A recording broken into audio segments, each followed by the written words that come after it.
Young adults are least likely to vote because they don't feel that pressure to go and start to vote. And it's probably because it's seen in our society that like our one vote doesn't really count. It won't make too big of a difference. You need like a collective, a huge majority to vote to actually get something that you want passed. I think a lot of times, like when you're like 18, you still like don't really feel like a real adult. And like I feel like a lot of times we treat voting as like, that's for the real adults. Like I still have to ask permission to go to the bathroom. It's probably not really clicking in my brain that I can like vote for the president of the United States of America. There's also the worry of like trying to figure out who do I vote for, because it's a bunch of, to like a youth, like somebody younger, it's like, oh, it's all these like older people, like how am I supposed to know what they're for and they don't consider like, wait, I can just look it up and see, does this correspond with my views? Does this person also correspond with my views? And they have the issue of also then like narrowing it down. Who's that solid person for me? I think kind of especially with like midterm elections, people don't really realize how much they're going to affect things. Like most people vote for the president because that's like the big thing, but he's not the only one who makes decisions. So like all these kind of people who are voting for now, they're gonna make a lot more of like day-to-day decisions for us.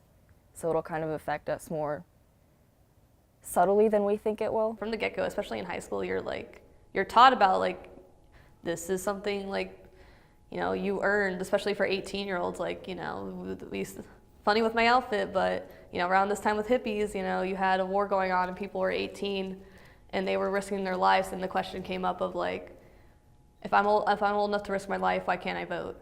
So in general elections, there's low turnout in the American population. In primaries, there's even less.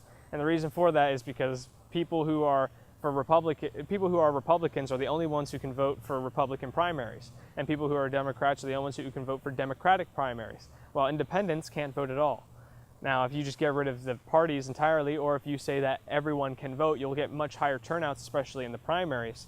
But by doing so, it will allow people to be more informed for when the general election, and they might convince them to put more time and effort into thinking and going out and actually voting for who they want.